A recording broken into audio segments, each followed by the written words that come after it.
Bitfarms is up, CleanSpark and Marathon are down today. Let's take a look at why that might be for some of our favorite miners today.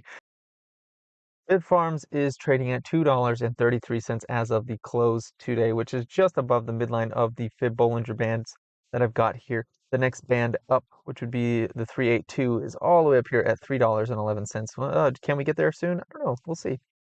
You can see that volume actually ticked up a little bit today down here on the oscillator. It decided to do a little tick up. That's nice.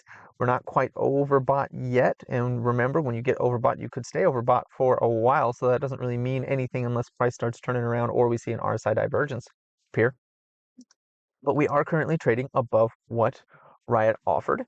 We went as high as $2.37 today, which was significantly above what RIOT offered. And if we can flag right where we are right now for a little while, we could go higher on this thing. How much higher? Let's take a look. We're above all the SMAs. We're about to get the 20 to cross over the 200. I like this. Yeah, I like this. Once we get above $2.50, there's really not a lot in our way to just, kind of rocket up from here on Bitfarms. Bitfarms is actually looking really good right now. And RIOT is looking really like they undervalued it in a big way with that sad offer that they had offered. And I mean, it's just I know I keep saying that, but it really was just a really sad offer that they had given, and was not even remotely fair at all to Bitfarms. As you can see right now, very quickly within days of finding out about that offer, we're above that price now, and I think we'll probably hold that for a little while. It looks like we could flag here. Now, if we came down, we might come back down to about 218, maybe to 220-ish. If we were to come back down, especially since we've got the 5-day right beneath us here at 223. And that's, I bet you if we do this on a 13, it'll probably be decently close up here. Yeah, 13 is already all the way up at 203. A couple more days at our current prices, and the 13 will be up around 217, 220 as well. That can act as a support in addition to the 20. So honestly, Bitfarms is looking great right now. It's looking great right now. I do want to see a flag. I do want to see some sort of flagging pattern, kind of going up like this, and then kind of cushioning out around 220.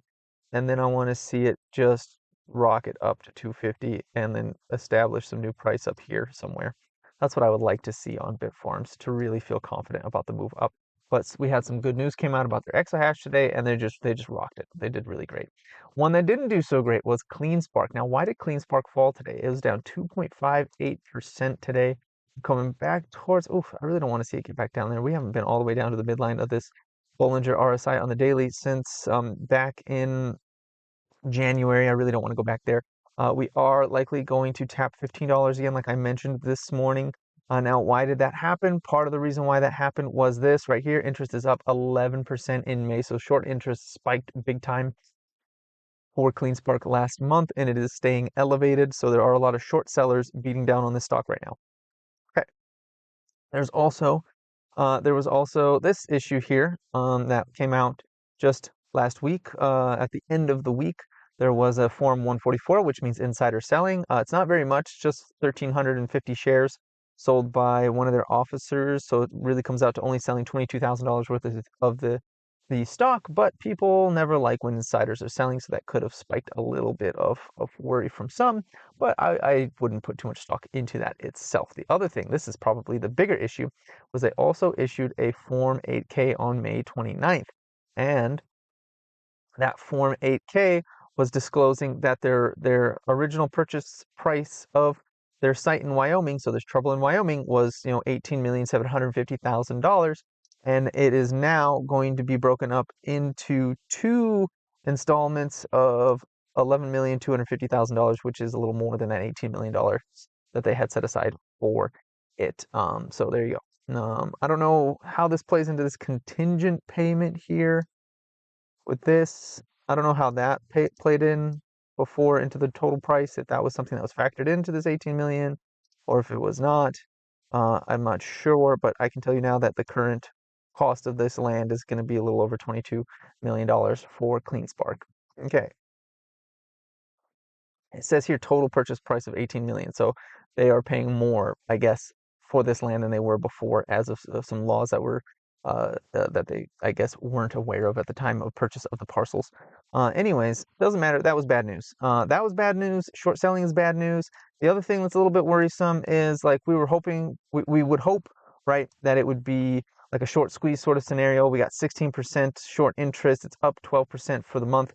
I mean, honestly, since April, it was at 461. Now it's over 200 million more. The short interest is $200 million more than it was in April, which is like a 40% increase. But when we come to days to cover, the amount of shares that are shorted would only take 1.1 days to cover. So we would really only see like a 1 day spike if all of the shorts covered at the same time. So that really it wouldn't take long. It's not like if you go to like a GameStop, right? So if we go to GME. Oh, and also this popped. If you remember my video like 2 weeks ago when I said it's not over yet for GameStop, it's going up again. It did. I haven't been following it. I should have followed up on it. It popped again. It went from $18 to $28 in the last couple of days. Did exactly what we said it would, but I wasn't following it closely because there's just been too much going on with the miners. But yeah, it did. Anyways, if we go to the short interest on GameStop, you can come over here to days to cover, and yeah, 3 days now, but a few days ago it was 11, then it was 17, then it was 18, all the way back here was at 19 days to cover. That's when you can see a squeeze. When you start seeing these days to cover get really big, it means it's going to take several days of continued buying in order to cover those shorts. So CleanSpark has 1.1 days to cover. So the 16%, while large, we wouldn't see like a huge pop on the squeeze when it happens because the volume of short needed to cover the shorts just isn't that much. Marathon Digital also fell a little bit. Well, it was up 0.31% today. It was basically flat and terrible. Right at our most traded zone here. My calls lost a good amount of money today because it didn't go up. Instead, it went down. Volume is just falling. RSI is in bear territory. But Marathon also had an increase in its short interest of 16.85% from in May, so that sucks. It went up 16%. But the thing that sucks extra is the same amount of days to cover as CleanSpark. It's just 1.2 days. So we basically get like a 1 day pop if all the shorts covered, and that's not super like great for the short squeezes. I mean, it means it could be easily contained by the shorts. That they're not super scared like they may have been back here when it was like 6 days in March 2013. But that's sorry, March 13th, 2020. So yeah, that's what's going on there. The other thing was with Marathon, so they had a 144, so that's insider selling form filed a couple like 2 weeks ago, I think it was. Now, when was this thing? What was the date of this thing? 5/15, yeah, about 2 weeks ago.